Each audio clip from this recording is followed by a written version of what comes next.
I'd like to just say a few words preliminarily, and then the highlight for me will be getting your questions in a few minutes, because I want to talk about what's on your mind. I urge you to throw hard balls. It's more fun for me if you put a little speed on the pitches as they come in. You can ask about anything except last week's Texas A&M game. That's off limits. We have a couple of men here from SunTrust. I was just up at the Coke meeting, and I sit next to Jimmy Williams there, who ran SunTrust for many years, and he wanted to be sure that I wore this SunTrust shirt down here. I've tried to get sponsorship on the senior golf tour. I haven't had much luck, but now on the Bankers tour, I'm doing a little bit better. And he said I got a percentage of the increase in deposits in Gainesville. So I'll go out for SunTrust, dear old SunTrust. I would like to talk for just 1 minute to the students about your future when you leave here, because you're going to learn a tremendous amount about investments, and you'll learn enough to do well. You've all got the IQ to do well. You've all got the initiative and energy to do well, or you wouldn't be here. And most of you will succeed in meeting your aspirations. But in determining whether you succeed, there's more to it than intellect and energy. And I'd like to talk for just a second about that. In fact, there was a fellow that Pete Kiewit in Omaha used to say that he looked for 3 things in hiring people. Look for integrity, intelligence, and energy. And he said if the person didn't have the first 2, that the latter 2 would kill him. Because if they don't have integrity, you want them dumb and lazy. You don't want them smart and energetic. And I'd really like to talk about that first one, because we know you've got the second 2. And play along with me in a little game for just a second in terms of thinking about that question. You've all been here, I guess almost all of your second-year MBAs, and you've gotten to know your classmates. And think for a moment that I granted you the right to buy 10% of one of your classmates for the rest of his or her lifetime. Now you can't pick one with a rich father; that doesn't count. I mean, you've got to pick somebody who's going to do it on their own merit. And I gave you an hour to think about it. Which one are you going to pick among all your classmates as for the one you want to own 10% of for the rest of their lifetime? Are you going to give them an IQ test? Pick the one with the highest IQ? I doubt it. Are you going to pick the one with the best grades? I doubt it. You're not even going to pick the most energetic one necessarily. You're the one that displays the most initiative. But you're going to start looking for qualitative factors in addition, because everybody's got enough brains there and enough energy. And I would say that if you thought about it for an hour and decided who you're going to place that bet on, you'd probably pick the one who you responded the best to, because the one that was going to have the leadership qualities, the one that was going to be able to get other people to carry out their interests. And that would be the person who was generous and honest and who gave credit to other people even for their own ideas, all kinds of qualities like that. And you could write down those qualities that you admire in this other person, whoever you admire most in the class. And then I would throw in a hooker. I would say as part of owning 10% of this person, you had to agree to go short 10% of somebody else in the class. That's more fun, isn't it? And you think, well, now who do I want to go short of? And again, you wouldn't pick the person with the lowest IQ you would start thinking about the person really who turned you off for one reason or another. I mean, they had various qualities, quite apart from their academic achievement, but they had various qualities. In the end, you shouldn't really want to be around them, and other people didn't want to be around them. And what were the qualities that lead to that? Well, there'd be a whole bunch of things, but it's the person who's egotistical, the person who's greedy, the person who's slightly dishonest, cuts corners, all of these qualities. And you could write those down on the right-hand side of the page. As you looked at those qualities on the left and right-hand side, there's one interesting thing about them. It's not the ability to throw a football 60 yards. It's not the ability to run the 100-yard dash in 9.3. It's not being the best-looking person in the class. They're all qualities that if you really want to have the ones on the left-hand side, you can have them. I mean, they're qualities of behavior, temperament, character that are achievable. They're not forbidden to anybody in this group. And if you look at the qualities on the right-hand side, the ones that you find turn you off in other people, there's not a quality there that you have to have. If you have it, you can get rid of it, and you can get rid of it a lot easier at your age than you can at my age, because most behavior is habitual, and They say the chains of habit are too light to be felt until they're too heavy to be broken. And there's no question about it. I see people with these self-destructive behavior patterns at my age or even 10 or 20 years younger, and they really are entrapped by them. They go around and they do things that turn off other people right and left. And they don't need to be that way, but by a certain point they get so they can hardly change it. But at your age, you can have any habits, any patterns of behavior that you wish. It's simply a question of which you decide, and why not decide the ones that, I mean, if you like, Ben Graham did this, and Ben Franklin did it before him, but Ben Graham in his low teens looked around and he looked at the people he admired, and he said, you know, I want to be admired, so why don't I just behave like them? And he found there was nothing impossible about behaving like them. And similarly, he did the same thing on the reverse side in terms of getting rid of those qualities. So I would suggest that if you write those qualities down and think about them a little while and make them habitual, you will be the one that you want to buy 10% of when you get all through. And the beauty of it is you already own 100% and you're stuck with it. So you might as well be that person as somebody else. Well, that's a short little sermon. So let's get on to what you're interested in. And like I say, you can go all over the lot. So I don't know exactly how we're going to handle this, but let's start with a hand here someplace or other. Where do we go with the first one? Yeah, right here. Your thoughts about Japan. My thoughts about Japan? I'm not a macro guy. Now I say to myself, Berkshire Hathaway can borrow money for 10 years at 1% in Japan now. 1%. And I say to myself, gee, I took Graham's class 45 years ago, and I've been working hard at this thing all my life.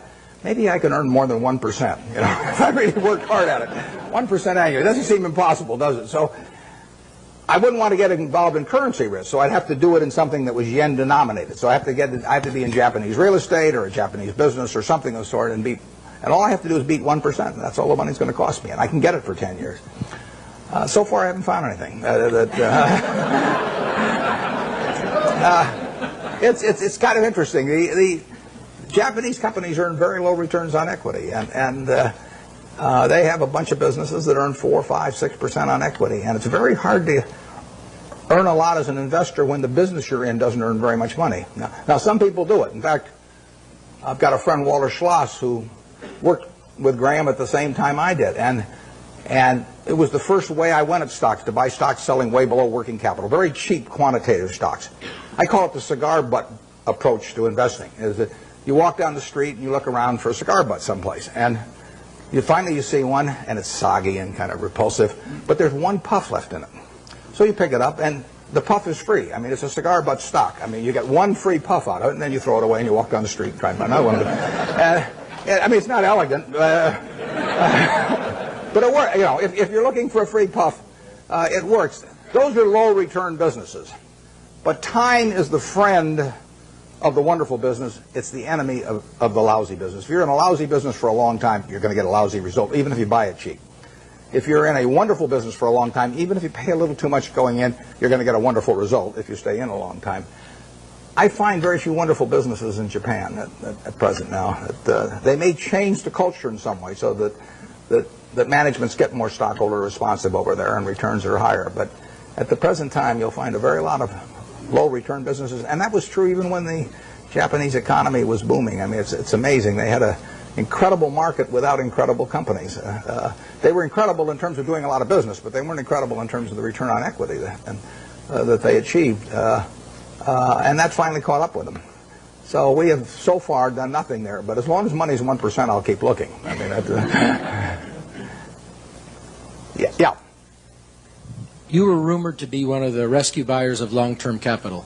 What was the play there? What did you see? Well, there's a story in the current Fortune magazine, one has Rupert Murdoch's picture on the cover, that tells the whole story of our involvement. It's kind of an interesting story because it's a long story, so I won't go into all the background of it, but I got the really serious call about long-term capital about 4 weeks ago this Friday, whenever it was my granddaughter. I got it in mid-afternoon, and my granddaughter was having her birthday party that evening, and then I was flying that night to Seattle to go on a 12-day trip with Gates to Alaska in a private train, all kinds of things where I was really out of communication. But I got this call on a Friday afternoon saying that things were really getting serious there. I'd had some other calls before that the article gets into a few weeks earlier. I know those people most of them pretty well. So a lot of them were Solomon when I was there. And the place was imploding. And the Fed was sending people up that weekend.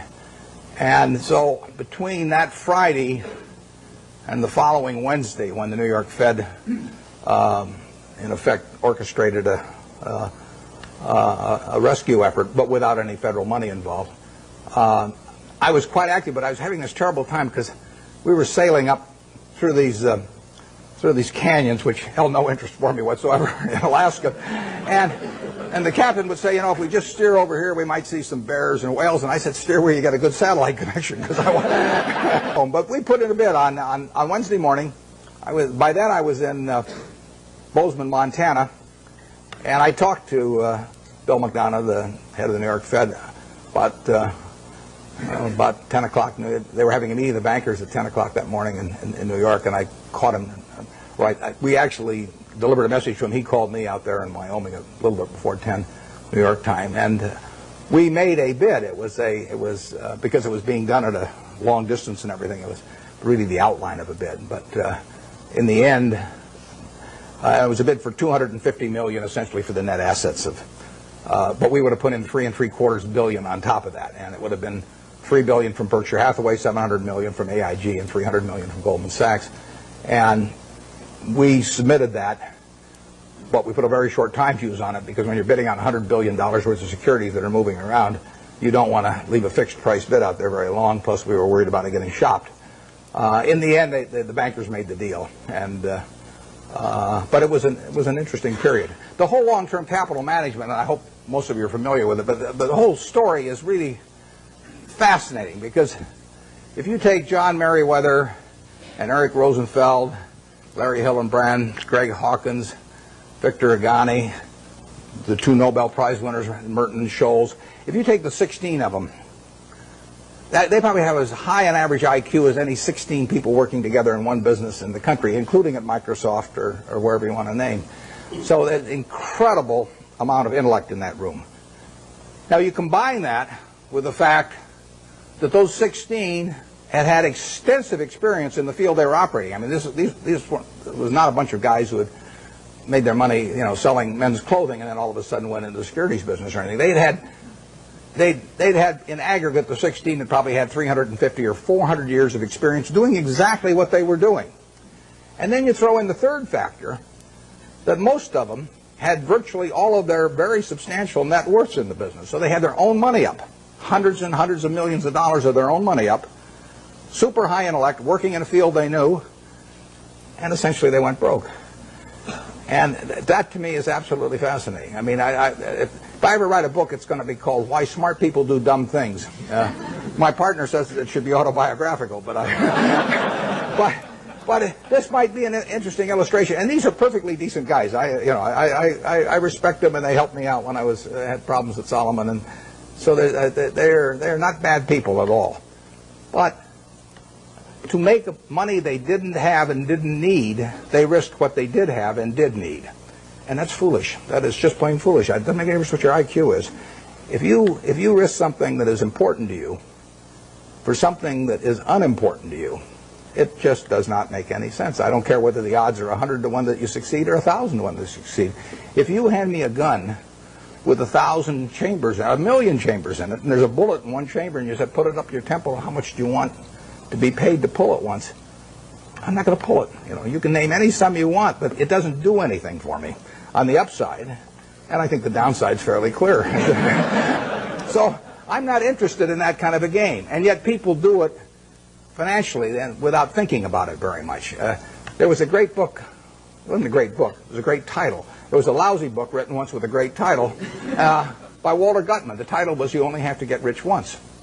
Now, that seems pretty fundamental, doesn't it?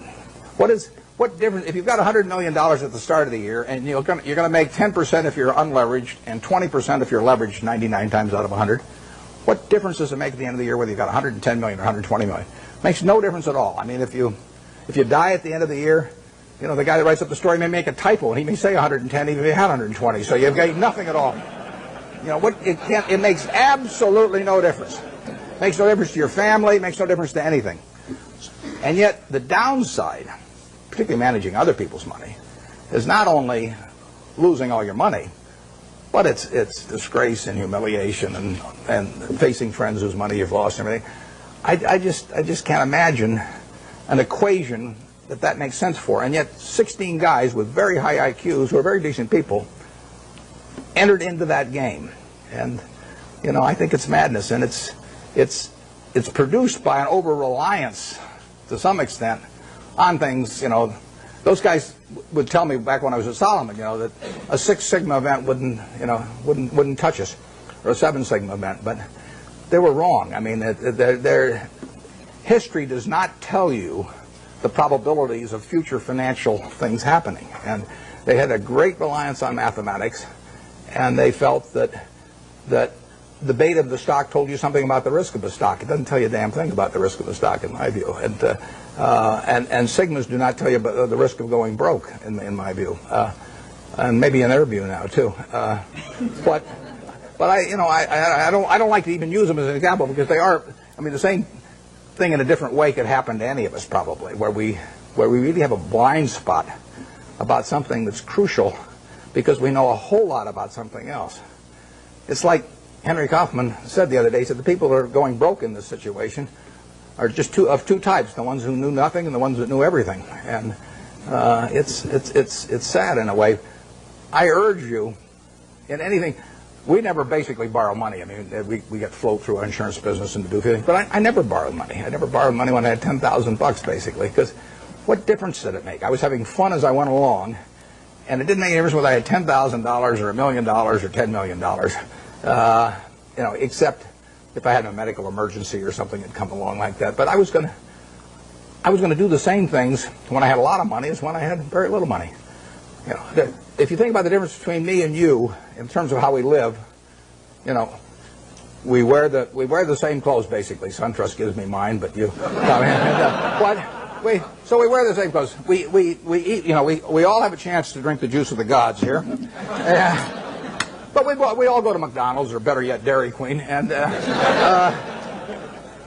we live in a house that's warm in winter and cool in summer, and we watch Nebraska, Texas A&M on a big screen. You see it the same way I see it. We do everything. Our lives aren't that different. You'll get decent medical care if something happens to you, and I'll get decent medical care. The only thing we do is we travel differently. I ride around this little plane, and I love it. And that takes money. But if you leave that aside, we travel differently. But other than travel, I think about it. Think, what can I do that you can't do? Now, I get to work in a job that I love, but I've always worked in a job I loved. I loved it when I loved it just as much when it was a big deal if I made $1,000. And I urge you to work in jobs you love. I mean, I think you're out of your mind if you keep taking jobs that you don't like because you think it'll look good on your resume.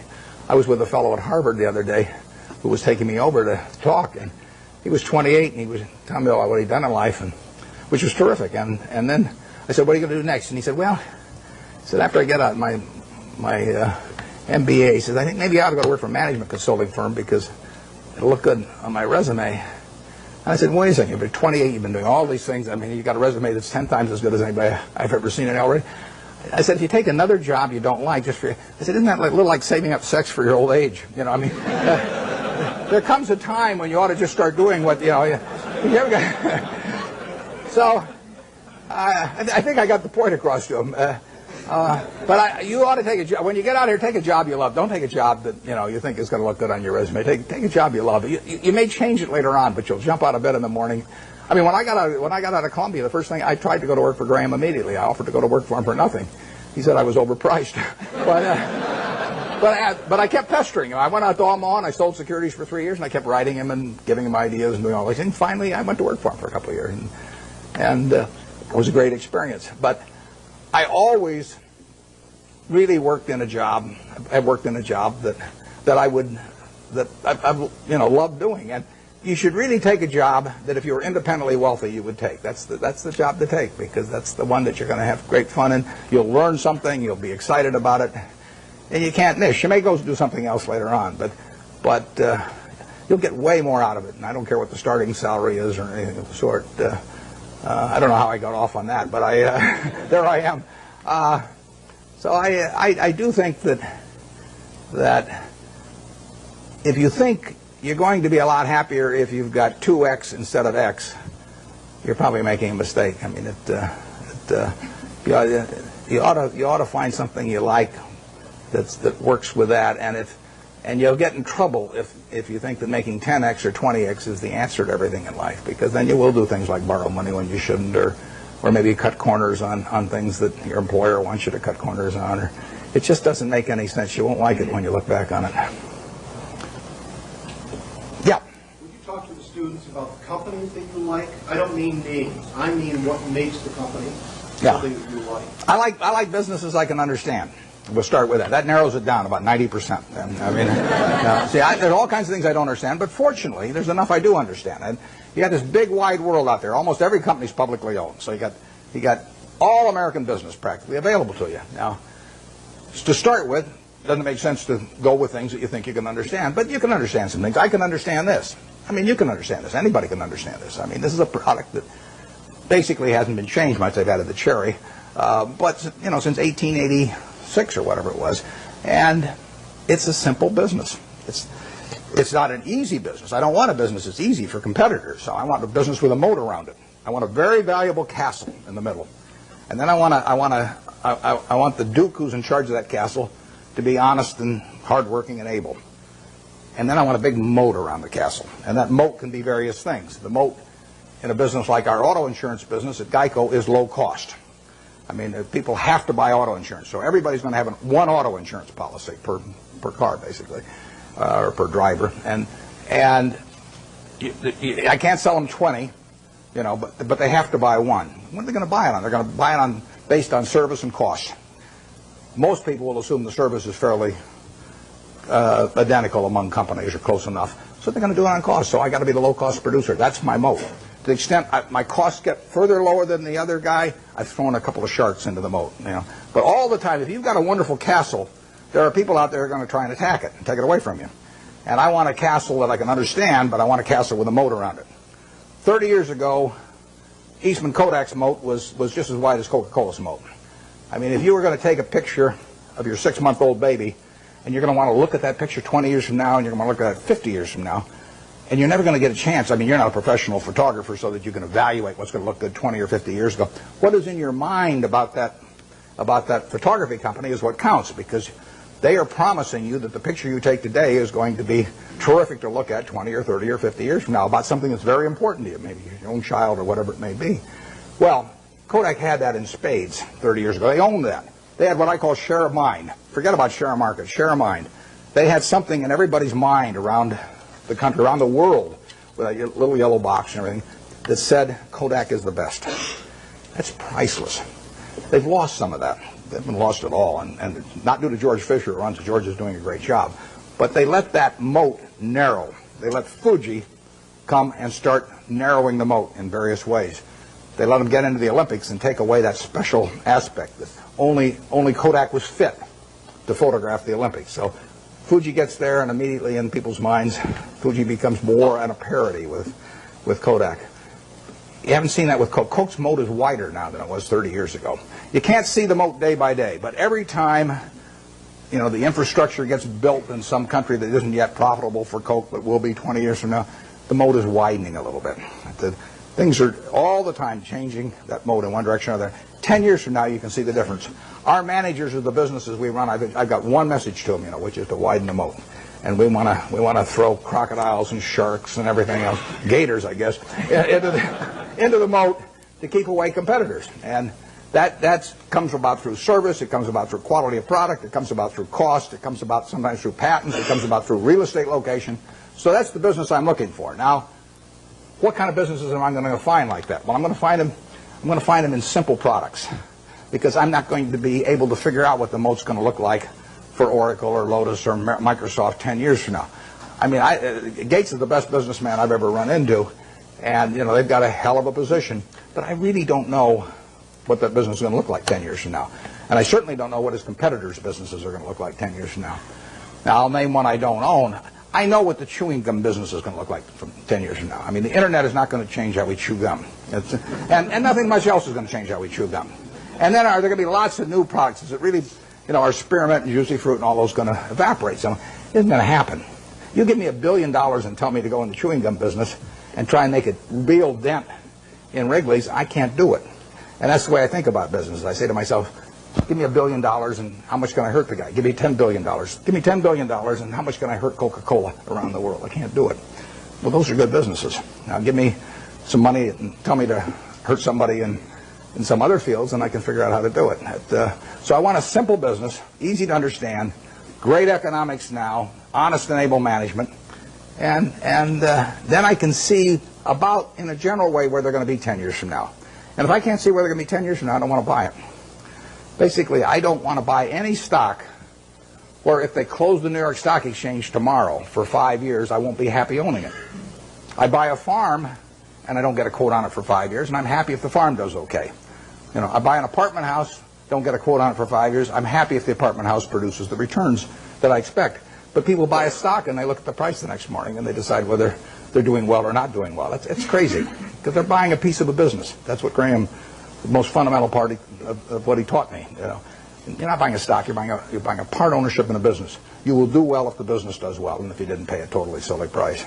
And that's what it's all about. And you ought to buy businesses you understand. Just like if you're buying farms, you ought to buy farms you understand. It's not complicated. In calling this Graham Buffett, I mean, it's just pure Graham. I was very fortunate because I picked up a book when I was 19. I got interested in stocks when I was about 6 or 7, and I bought my first stock when I was 11, but I was playing around with all this stuff. I had charts and volume, and I'm making all kinds of technical calculations and everything. And then I picked up a little book, and it just said that you're not buying some little ticker symbol that bounces around every day. You're buying a part of a business. And as soon as I started thinking about it that way, everything else followed. Very simple. So we buy businesses we think we can understand. There's no one here that can't understand the Coca-Cola company. I would say there's no one here that can understand some new internet company. And I said at the annual meeting this year that if I were teaching a class in business school, on the final exam, I would pass out the information on an internet company and ask each student to value it. And anybody that gave me an answer, I'd flunk. I don't know how to do it. But people do it every day. I mean, it's more exciting. I mean, if you look at it like going to the races or something, that's a different thing. But if you're investing, I mean, investing is putting out money to be sure of getting more money back later, at an appropriate rate. And to do that, you have to understand what you're doing it in. I mean, you have to understand the business. And you can understand some businesses, but not all businesses. Yep. Warren, so you covered half of it, which is trying to understand a business and buying a business, but you also alluded to getting a return on the amount of capital you invest in the business as an investor. And that comes back to what are you paying for the business. How do you determine what you think is a fair price to pay for the business? It's a tough thing to decide, but I don't want to buy into any business I'm not terribly sure of. So if I'm terribly sure of it, it probably isn't going to offer incredible returns. I mean, why should something that is essentially a cinch to do well offer you 40% a year or something like that? So we don't have huge returns in mind, but we do have in mind never losing anything. And I mean, we bought See's Candy in 1972. See's Candy was then selling 16 million pounds of candy at $1.95 a pound, and it was making 2 bits a pound or $4 million pre-tax.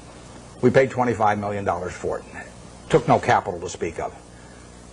When we looked at that business, basically my partner Charlie and I really decided whether there was a little untapped pricing power there. In other words, whether that $1.95 box of candy could just as easily sell for $2 or $2.25. If it could sell for $2.25, another 30 cents a pound was $4.8 million on 16 million pounds, which on a 25 million purchase price was fine. We didn't do any, we've never hired a consultant in our lives. Our idea of consulting is go out and buy a box of candy, and eat it. But what we did know was that they had share of mind in California. I mean, there was something special. Every person in California had something in their mind about See's Candy, and overwhelmingly was favorable. They had taken a box, Valentine's Day, and given it to some girl, and she'd kissed him. If she'd slapped him, we'd have no business. But as long as she kisses him, that's what we want in their mind. See's Candy getting kissed. And if we can get that in the minds of people, we can raise prices. And I bought that I bought it in 1972. We've raised every year. I raise the price on December 26th. I raise it the day after Christmas, so that everybody, because we sell a lot at Christmas. In fact, we'll make $60 million this year. We'll sell 30 million pounds, make $2 a pound. Same business, same formulas, same everything. $60 million still doesn't take any capital, and we'll make more money 10 years from now. But of that 60 million, we make about 55 million in the 3 weeks before Christmas. And our company song is "What a Friend We Have in Jesus." I mean, it is it is a good business. But the important thing about that business is, think about it a little. Most people don't buy boxed chocolates to consume themselves. They buy them as gifts. You know, somebody's birthday. More likely, it's a holiday. Valentine's Day is the single biggest day of the year. Christmas is the biggest season by far. But women buy for Christmas, and they plan ahead and buy over a 2 or 3 week period.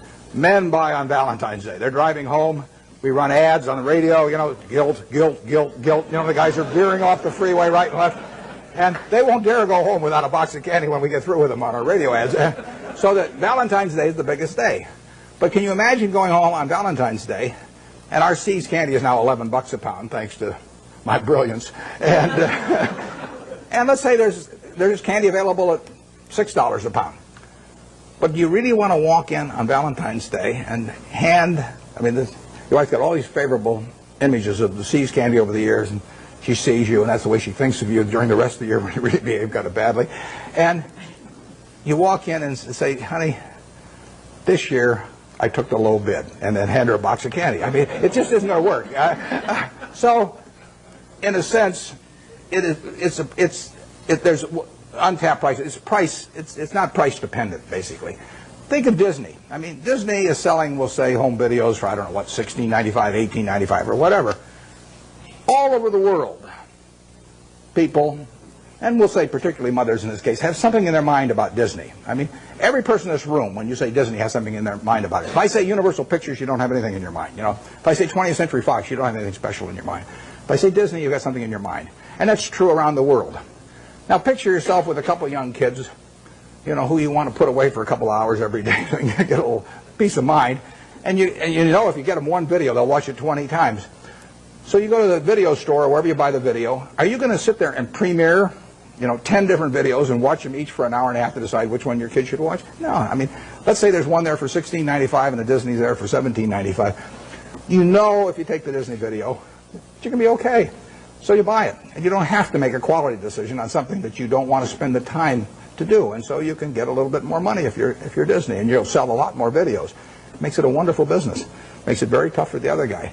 How would you try to create a brand? DreamWorks is trying, but how would you try to create a brand that competes with Disney around the world and to replace the concept that people have in their minds about Disney with something that says Universal Pictures? You know, so that the mother's going to walk in and pick out a Universal Pictures video in preference to a Disney. It's not going to happen. You know, Coca-Cola is associated with people being happy around the world. We're every place they're happy. We're at Disney World or Disneyland. We're at the World Cup. We'll be at the Olympics. We're every place where people are happy. Happiness and Coke go together. Now, you give me, I don't care how much money, and tell me that I'm going to do that with RC Cola around the world and have 5 billion people that have a favorable image in their mind about RC Cola. It can't get done. You know, and you can fool around with you can do anything you want to do. You can have price discounts on weekends and everything, but you're not going to touch it. And that's what you want to have in a business. That's the moat. And you want that moat to widen.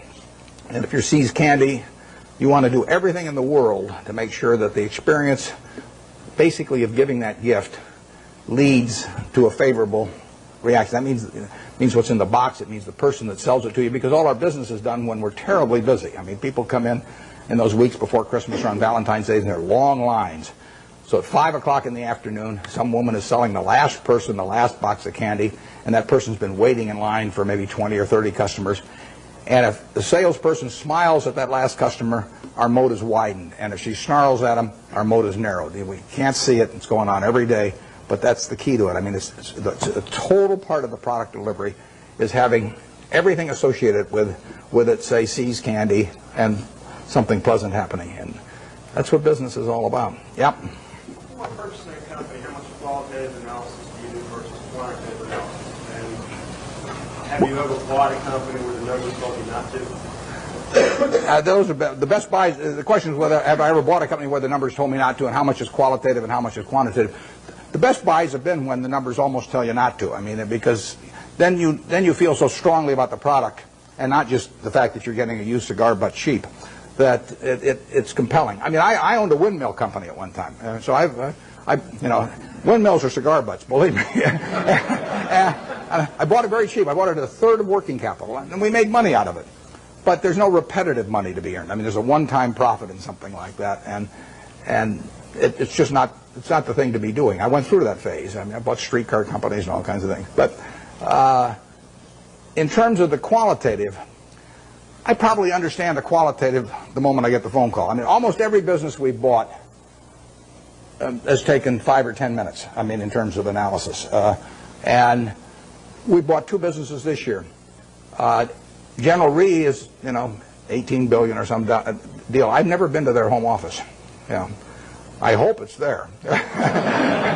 There could be just a few guys, and they say, well, what numbers shall we send Buffett this month? I can see him coming in once a month and saying, well, we'll just tell him we've got 20 billion in the bank this month instead of 18 billion or something. But I've never been there. And before, I bought Executive Jet, which is fractional ownership of jets. And before I bought it, I'd never been there.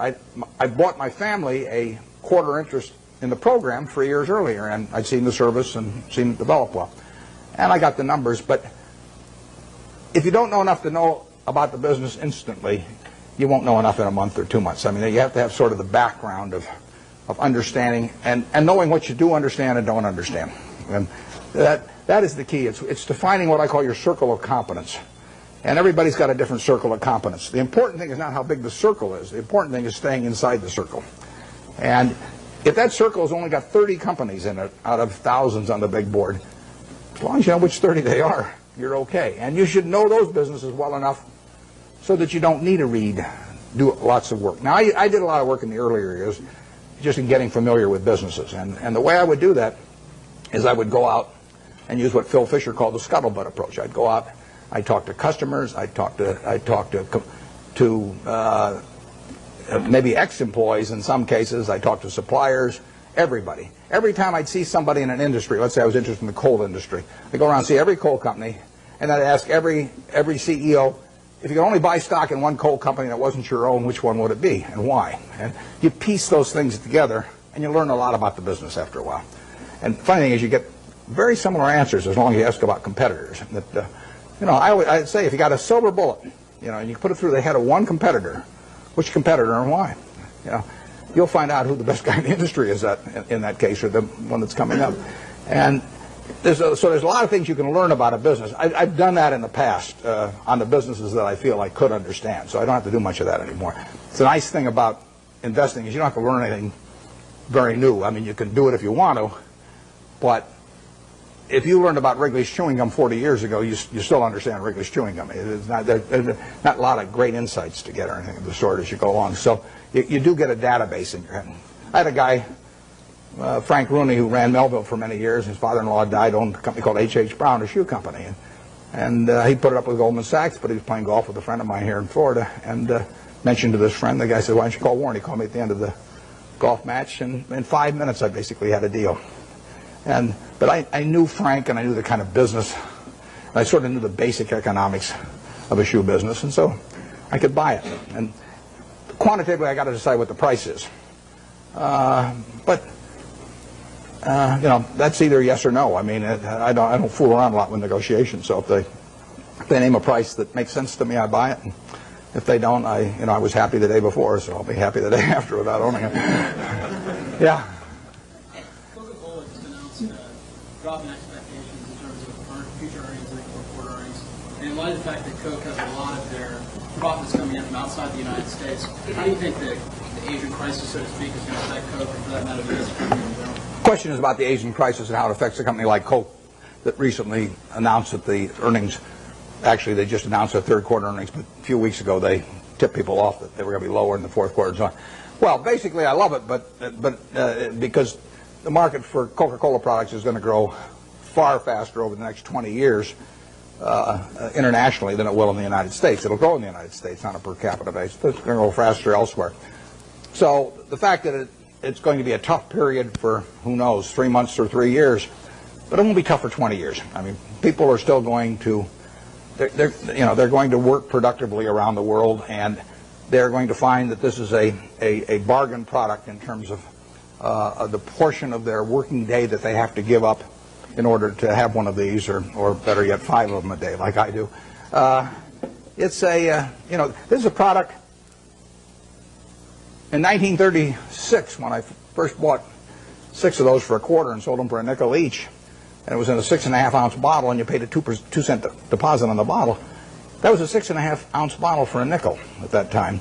It's now a 12-ounce can, which if you buy it on weekends, or if you buy it in bigger quantities, so much money doesn't go to the packaging, I mean, you essentially can buy the 12 ounces for not much more than 20 cents. So you're paying not much more than twice the per ounce price of 1936. It is a product that's gotten cheaper and cheaper and cheaper in relative to people's earning power over the years, and which people love. In 200 countries, you have the per capita use going up every year for a product that's over 100 years old, and that dominates the market. I mean, it's unbelievable.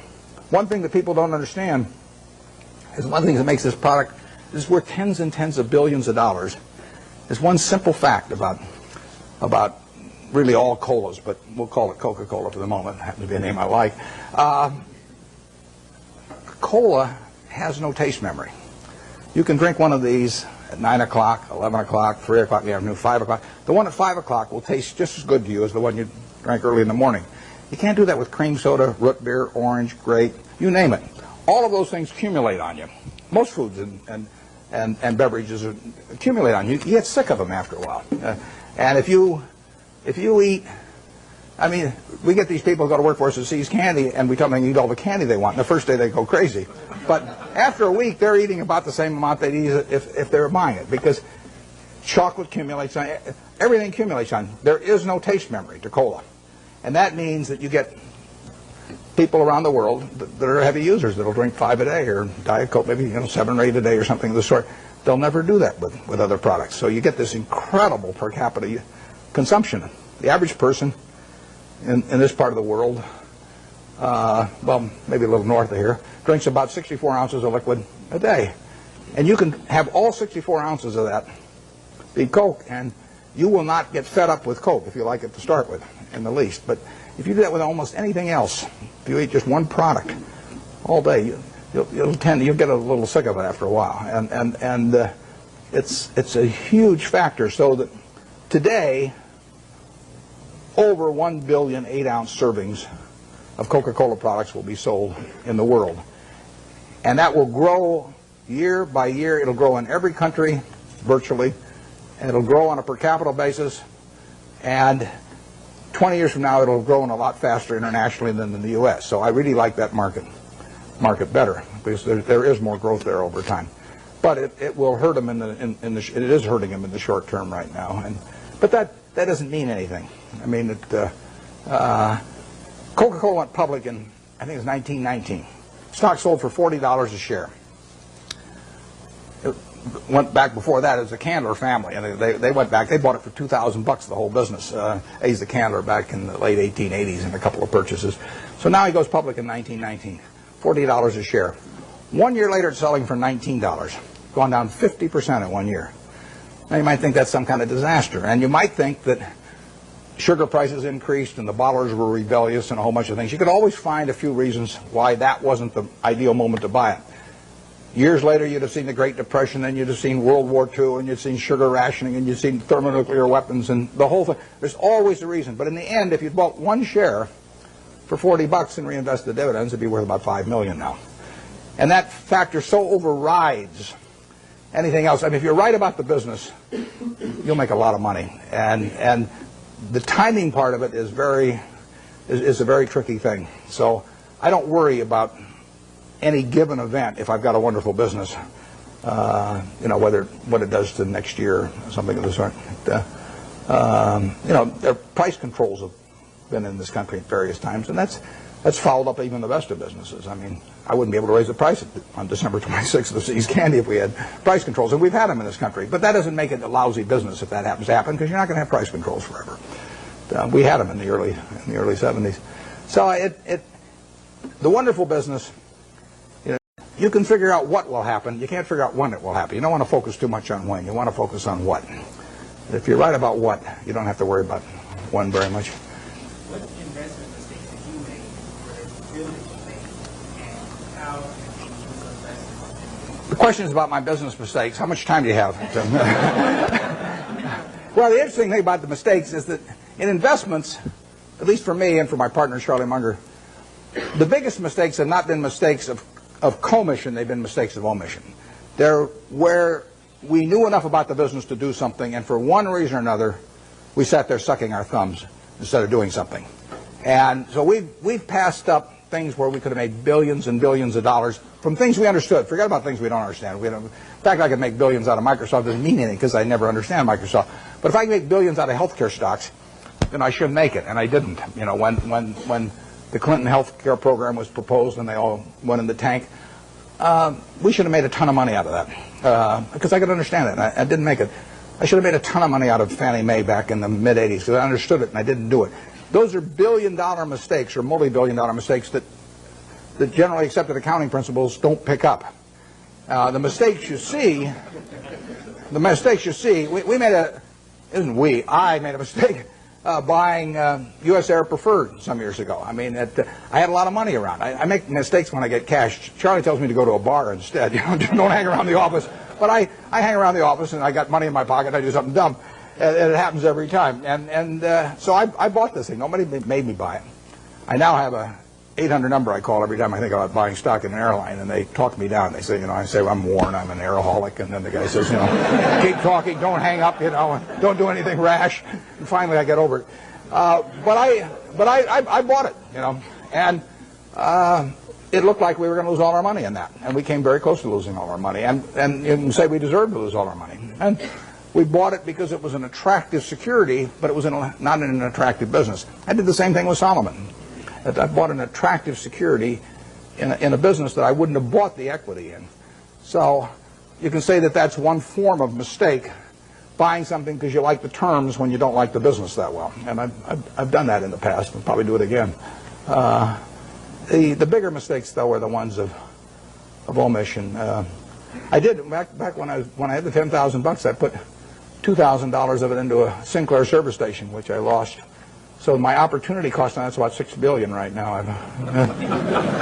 Fairly big mistake. Yeah, it makes me feel good when Berkshire goes down then because the cost of my Sinclair station goes down too. My 20% opportunity cost. But I will say this: you talk about learning from mistakes. I really believe it's better to learn from other people's mistakes as much as possible. But we don't spend any time looking back at Berkshire. I've got a partner, Charlie Munger. We've been pals for 40 years. We've never had an argument. We disagree on things a lot, but we don't have arguments about it, and we never look back. We just figure there's so much to look forward to that there's just no sense thinking about what we might have. It just doesn't make any difference. I mean, you can only live life forward, and you can learn something perhaps from the mistakes, but the big thing to do is stick with the businesses you understand. And so if there's a generic mistake of getting outside of your circle of competence and buying something because somebody tips you on it or something of the sort in an area you don't know anything about, I mean, you should learn something from that, which is that you stay with what you can figure out yourself. I mean, you really want your decision making to be by looking in the mirror and saying to yourself, I'm buying 100 shares of General Motors at 55 because. And I mean, it's your responsibility if you're buying it, and there's got to be a reason. And if you can't state the reason, you shouldn't buy it. If it's because somebody told you about it at a cocktail party, not good enough. I mean, it's got to be something. It can't be because the volume, the chart looks good on it or anything like that. It's got to be a reason you'd buy the business, and we stick to pretty carefully. That's one of the things Ben Graham taught me. Yeah. But with the current tenuous economic situation in the world, although our economy seems to be still chugging along quite well, where are we going?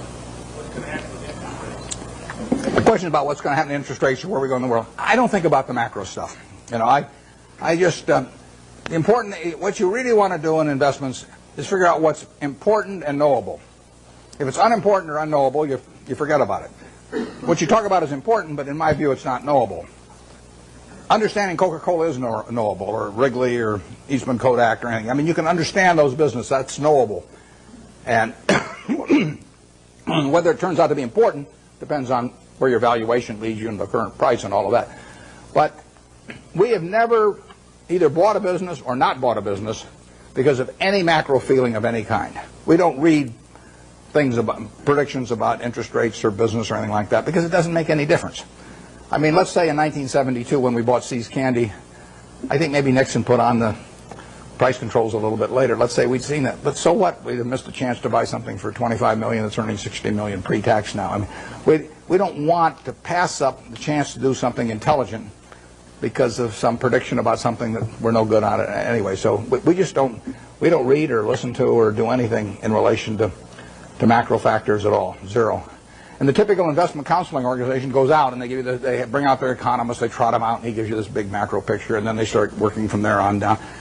In our view, that's nonsense. And if Alan Greenspan was on one side of me and Bob Rubin on the other side, they were both whispering in my ear exactly what they're going to do the next 12 months. It wouldn't make any difference to me in what I pay for executive jet or general reinsurance or anything else I do.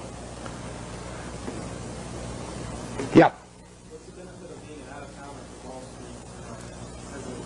Well, what's the benefit of being an out-of-towner as opposed to being in Wall Street? I worked in Wall Street for a couple of years, and I like. I've got my best friends actually, and I'm on both coasts, and I like seeing them, and I get ideas when I go there. But the best way to think about investments is to be in a room with no one else and just think. And if that doesn't work, nothing else is going to work. And the disadvantage of being in any kind of a market type environment in Wall Street would be the extreme is that you get overstimulated. You think you have to do something every day. I mean, the Canver family paid $2,000 for this company, and you don't have to do much else if you pick one of those. And the trick then is not to do anything else, even not to sell it in 1919, which the family did later on. So what you're looking for is some way to get one good idea a year, and then write it to its full potential. And that's very hard to do in an environment where people are shouting prices back and forth every 5 minutes and shoving reports under your nose and all that. Because Wall Street makes its money on activity. You make your money on inactivity. I mean, if everybody in this room trades their portfolio around every day with every other person, you're all going to end up broke, and the intermediary is going to end up with all the money. On the other hand, if you all own stock in a group of average businesses and just sit here for the next 50 years, you'll end up with a fair amount of money, and your broker will be broke. So his activity is he's like a doctor who gets paid on how often he gets you to change pills. I mean, basically. I mean, if he gives you one pill and it cures you the rest of your life, he's got one sale, one transaction, and that's it. But if he can convince you that changing pills every day is the way to great health, it'll be great for him and the prescriptionists, and you'll be out a lot of money, and you won't be any healthier. You'll be a lot worse off financially. So you want to stay away from any environment that stimulates activity, and Wall Street would have the effect of doing that. I used when I went out to Omaha, I'd go back about once every 6 months, and I'd go back with a whole list of things I wanted to check out one way or another, companies I wanted to see, and I would get my money's worth out of those trips. But then I'd go back to Omaha and think about it. Yeah. How should an investor evaluate owning shares of Berkshire Hathaway or Microsoft when they don't pay dividends to the investor? Yeah, well, the question with Berkshire Hathaway, the question was about evaluating Berkshire when it doesn't pay any dividends, and it won't pay any dividends either. It's a promise I can keep. All you get with Berkshire, you stick it in your safe deposit box, and then every year you go down and fondle it. You take it out and fondle it, then you put it back. And I mean, there's enormous psychic reward in that. You don't underestimate it. But the real question is whether we can keep retaining dollar bills and turning them into more than $1 at a decent rate. And that's what we try to do. And Charlie Munger and I have our money in it to do that.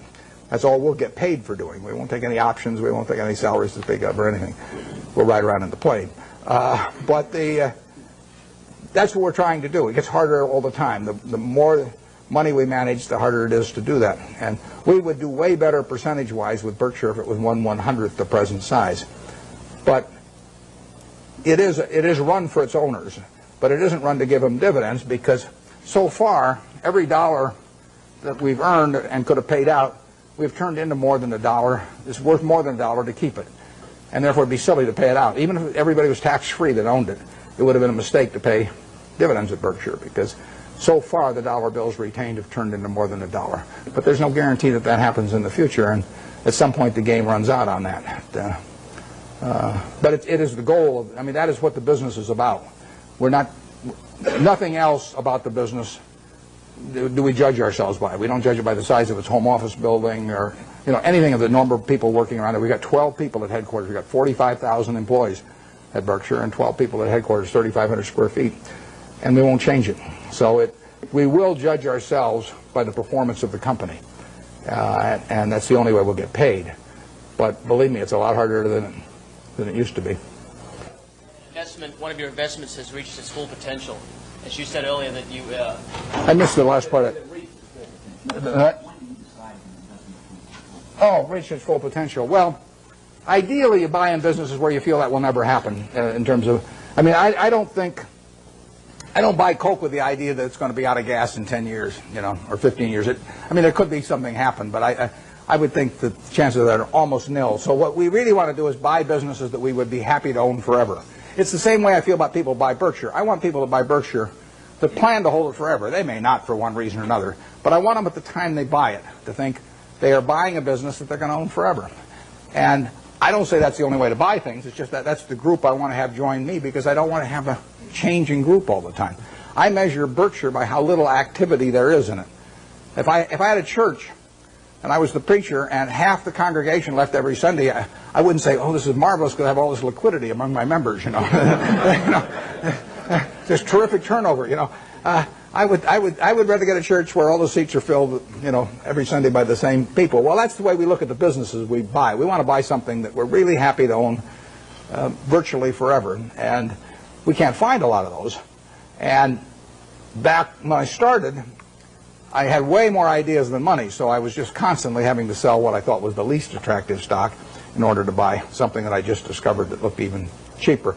But that's not our problem really now. And so we hope we're buying businesses that we're just as happy with 5 years from now as now.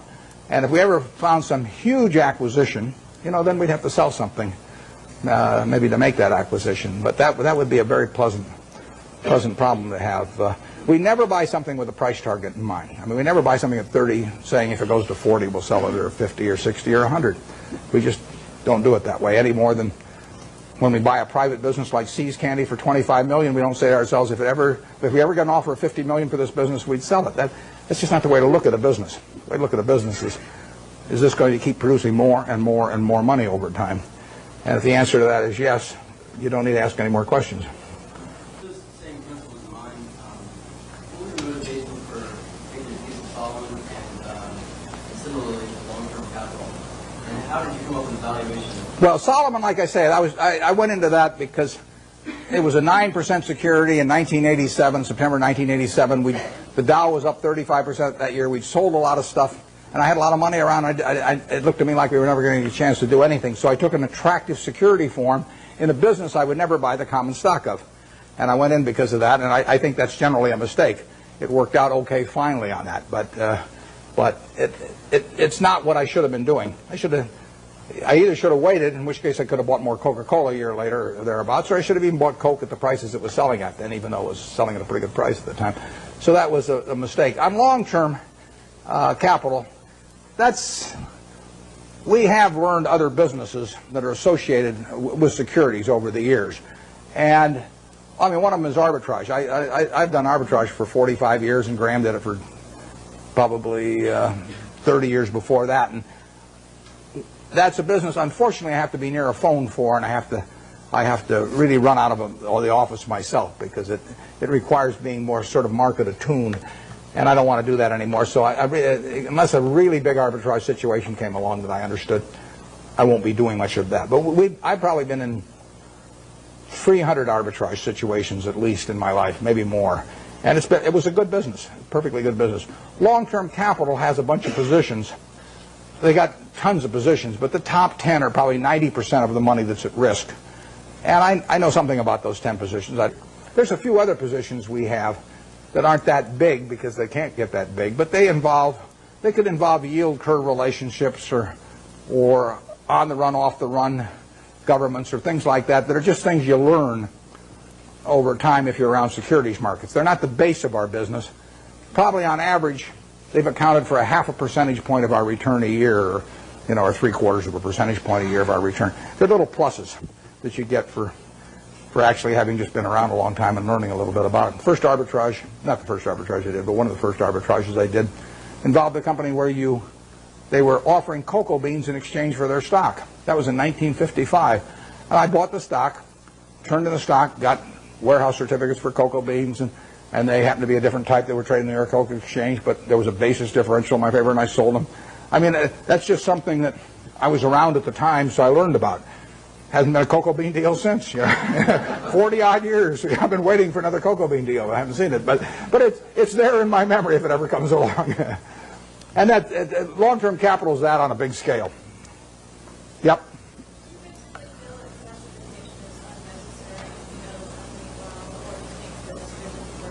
The question is about diversification, and I've got a dual answer to that. If you are not a professional investor, if your goal is not to manage money in such a way as to get a significantly better return than the world, then I believe in extreme diversification. I mean, so I believe 98 or 99%, maybe more than 99% of people who invest should extensively diversify and not trade. So that leads them to an index fund type of decision with very low costs. Because all they're going to do is own a part of America. And they made a decision that owning a part of America is worthwhile. I don't quarrel with that at all. That is the way they should approach it, unless they want to bring an intensity to the game to make a decision and start evaluating businesses. But once you're in the business of evaluating businesses and you decide that you're going to bring the effort and intensity and time involved to get that job done, then I think that diversification is a terrible mistake to any degree. And I got asked that question when I was at SunTrust the other day. And if you really know businesses, you probably shouldn't own more than 6 of them. I mean, if you can identify 6 wonderful businesses, that is all the diversification you need, and you're going to make a lot of money. And I will guarantee you that going into a 7th one is going to, rather than putting more money in your first one, it's got to be a terrible mistake. Very few people have gotten rich on their 7th best idea, but a lot of people have gotten rich on their best idea. So I would say that for anybody working with normal capital who really knows the businesses they've gone into, a 6 is plenty, and I probably have half of it in what I liked best. I don't diversify personally. I mean, and all the people I know that have done well, with the exception, we mentioned Walter Schloss here earlier. Walter diversifies a lot. He owns a little of everything. I call him Noah. He's got 2 of everything. Yeah. How do you differentiate the Coca-Colas of the world from the Procter & Gamble's of the world? Well, Procter & Gamble's a very, very good business. Strong distribution capabilities, lots of brand names and everything. But if you ask me, if I'm going to go away for 20 years, to put all my family's net worth in one business, but I'd rather have Procter & Gamble or Coke. Actually, Procter & Gamble's a little more, it'd be more diversified among product line, but I would feel sure of Coke than Procter & Gamble. I wouldn't be unhappy if somebody told me I had to own Procter & Gamble during that 20-year period. I mean, that would be in my top 5% because they are not going to get killed. But I would feel better about the unit growth and the pricing power of a Coke over 20 or 30 years than I would about a Procter & Gamble. Right now, the pricing power might be tough, but you think of a billion servings a day, an extra penny, $10 million a day, We own 8% of it. That's $800,000 a day for Berkshire Hathaway. You get another penny out of the stuff. Doesn't seem impossible, does it? I mean, it's worth another penny. It doesn't. Right now, it'd be a mistake to try and get it in most markets. But over time, Coke will make more per serving than it does now. 20 years from now, I'll guarantee it'll make more per serving. They'll be selling a whole lot more servings. I don't know how many. I don't know how much more, but I know that. P&G's main products, I don't think they have the kind of dominance. And they don't have the kind of unit growth, but they're good businesses. I would not be unhappy if you told me that I had to put my family's net worth in P&G, and that was the only stock I could own. I would, I might prefer some other names, but there aren't 100 other names I would prefer. Yeah. On that same model, what about McDonald's? Should you go away 20 years on that? McDonald's. The question's about McDonald's and going away for 20 years. McDonald's has got a lot of things going for it, and particularly abroad again. I mean, their position abroad in many countries is stronger relatively than here. It's a tougher business over time. People do not want to eat, exception to the kids when they're giving away Beanie Babies or something, people do not want to eat at McDonald's every day. I mean, if people are drinking Coke today, they drink 5 of them today, they'll probably drink 5 tomorrow. The fast food business is tougher than that. But if you had to pick one hand to have in the fast food business, which is going to be a huge business worldwide, you'd pick McDonald's. I mean, it has the strongest position. It doesn't win taste tests, with adults. I mean, it does very well with children, and it does fine with adults. But it is not like it's a clear winner. And it's gotten into the game in recent years of being more price promotional, and you remember the experiment a year ago or so, and so it's gotten more dependent on that rather than just selling the product by itself. I like a product by itself sells. I feel better about Gillette if people buy the Mach 3 because they like the Mach 3 than if they get a Beanie Baby with it. So I just think it's fundamentally a stronger product if that's the case, and it probably is. We own a lot of Gillette, and you can sleep pretty well at night if you think of a couple billion men with their hair growing on their faces. You go to, it's growing all night while you sleep, and women have 2 legs. It's even better. So it beats counting sheep. And those are the kind of business. But if you think, what promotion am I going to put out there against Burger King next month? And what if they sign up Disney and I don't get Disney? And I mean, that is, I like the products that stand alone, absent promotional or price appeals. Although you can build a very good business based on that, and McDonald's is a terrific business. It's not as good a business as Coke, but there really are hardly any. It's a very good business, and if you bet on one company in that field, aside from Dairy Queen, of course, you want to bet on McDonald's. We bought Dairy Queen here a while back. That's why I'm plugging it shamelessly here. Yeah, way back there. What do I think of what? The electric utility industry? Well, I've thought about that a lot because you can put big money in it, and I've even thought of buying entire businesses. There's a fellow in Omaha actually that's done a little of that through Cal Energy, but I don't quite understand the game in terms of how it's going to develop with deregulation. I mean, I can see how it destroys a lot of value for the high-cost producer, once they're not protected by a monopoly territory. And I don't for sure see who benefits and how much. I mean, obviously the guy with very low-cost power, some guy's got hydropower, at 2 cents a kilowatt or something like that, has got a huge advantage.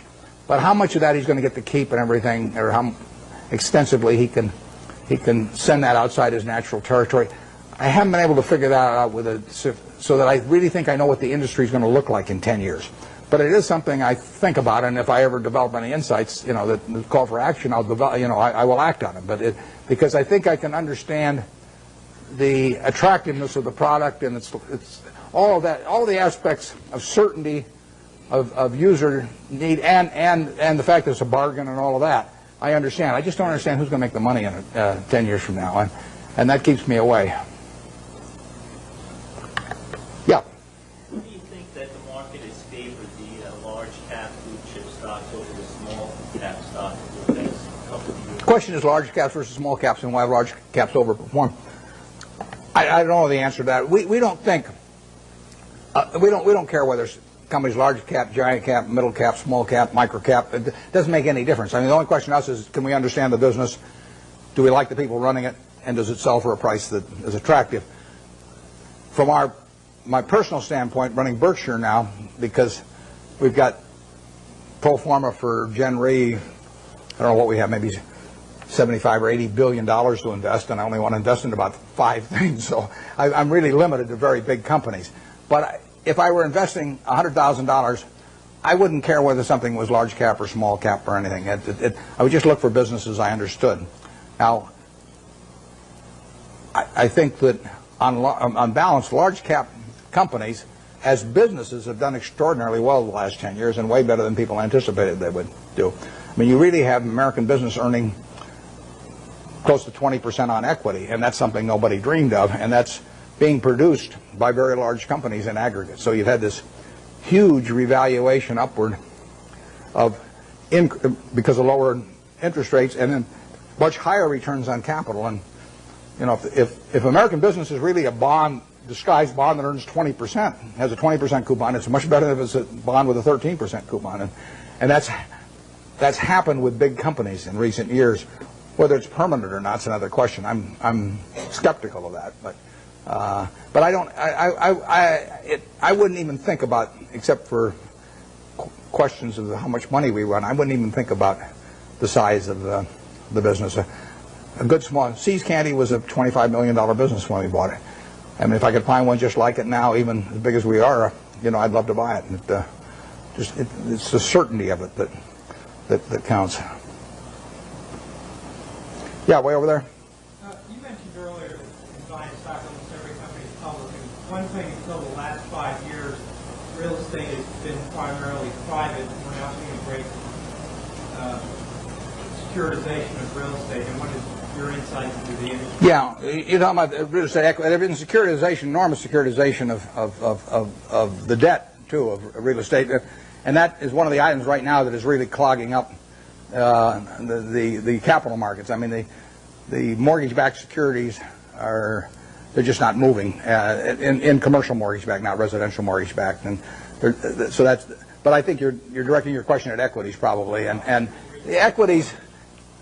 If you leave out, the corporate form has been a lousy way to own equities. I mean, you've interjected a corporate income tax into something that people individually have been able to own with a single tax, and by having the normal corporate form, you get a double taxation in there you really don't need with real estate, and it takes away too much of the return.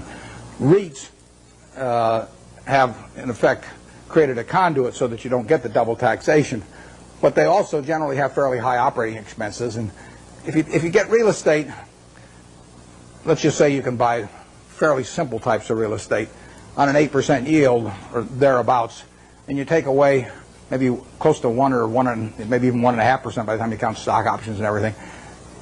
It's not a terribly attractive way to own it. Maybe the only way a guy with $1,000 or $5,000 can own it.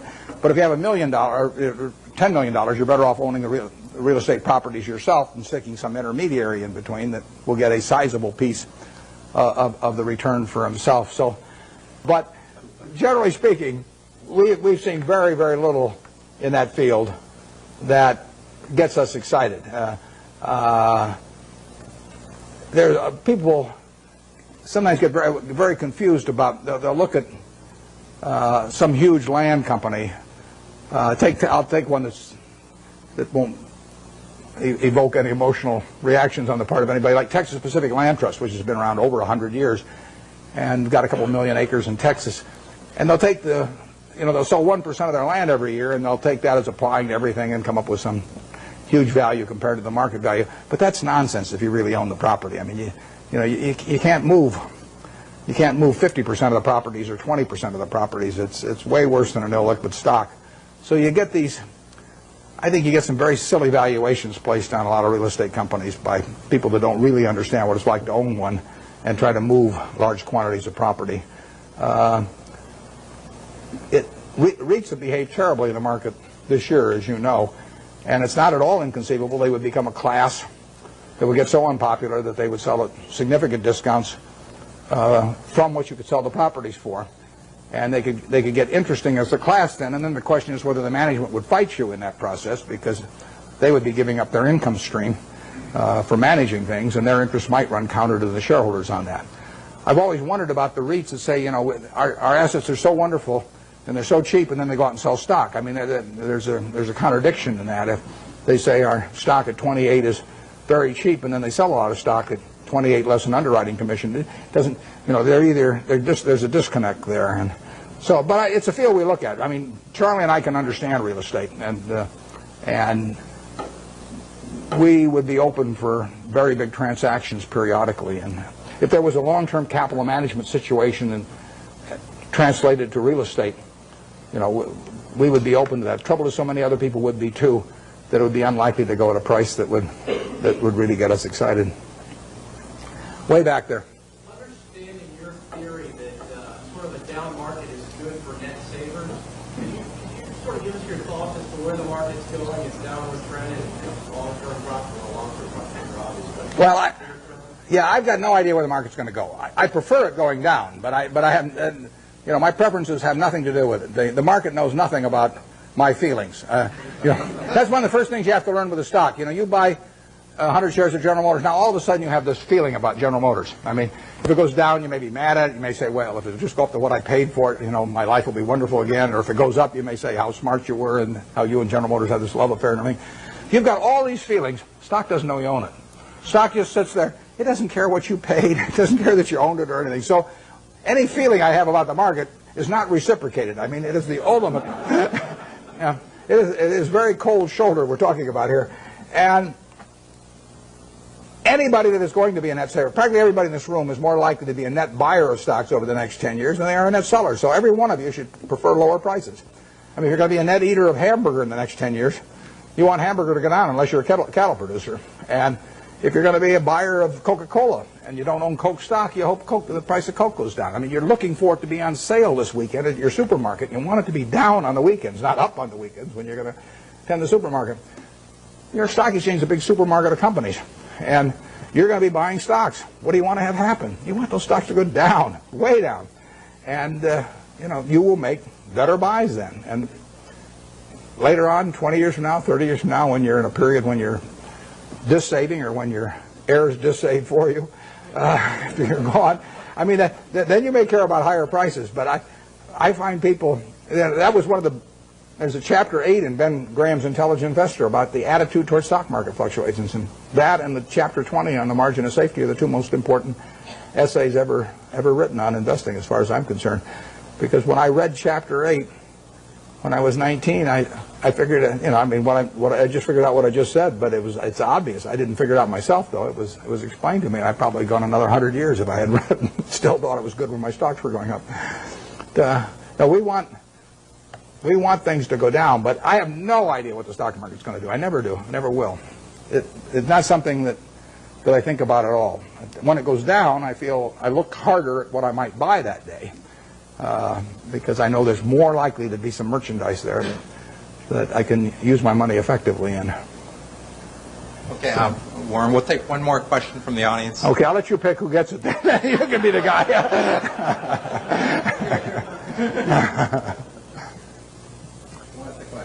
Right back there. If you live it again, study your life again, then what would you like to do to have a happier life?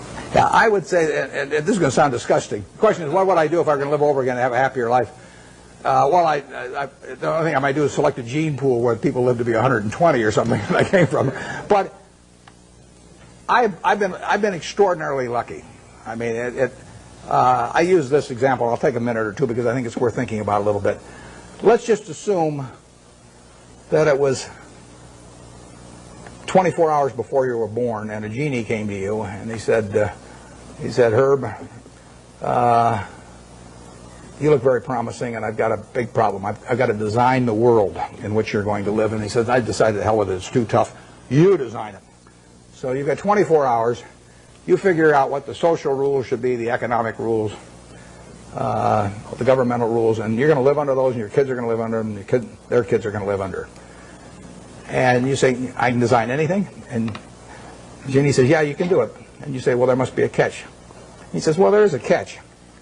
You don't know whether you're going to be born black or white, rich or poor, male or female, infirm or able-bodied, bright or retarded. All you know is you're going to take one ball out of a barrel that's got 5.8 billion. You're going to participate in what I call the ovarian lottery. You're going to get one ball out of there. And that is the most important thing that's ever going to happen to you in your life, because that is going to control whether you're born here or in Afghanistan, or whether you're born with an IQ of 130 or an IQ of 70. It's going to determine a whole lot. And you're going to go out of the world and you're going to have that ball. Now, what kind of a world do you want to design? Well, I think that's a good way to look at social questions, because not knowing which ball you're going to get, you're going to want a ball that you're going to want design a system that's going to produce lots of goods and services, because you're going to want people on balance to live well. And you're going to want it that produces more and more, so your kids live better than you do and your grandchildren live better than the kids. But you're also going to want a system that, if it does produce lots of goods and services, does not leave behind a person that accidentally got the wrong ball and is not well wired for this particular system. See, I'm ideally wired for the system I fell into here. I mean, I came out and I got something that enables me to allocate capital. Nothing so wonderful about that. If all of us were stranded on a desert island, we all landed there, and we're never going to get off of it, the most valuable person would be the one that could raise the most rice, over time. And I could say, well, I can allocate capital. How about paying Neil? And you wouldn't get very excited about that. So I am in the right place. I mean, Gates says if I'd been born, a few million years ago, I'd been some animal's lunch. He says you can't run very fast, you can't climb trees, you can't do anything. You've just been chewed up in the first day. So he says you're lucky you were born today, and I am. But the question, getting back, one question you can ask yourself, incidentally, is here is this barrel with 5.8 billion balls, everybody in the world. If you could put your ball back, and then they took out at random 100 other balls, and you had to pick one of those, would you put your ball back in? Now those 100 balls that you're going to get out, roughly 5 of them will be American. So there's 95 versus 5.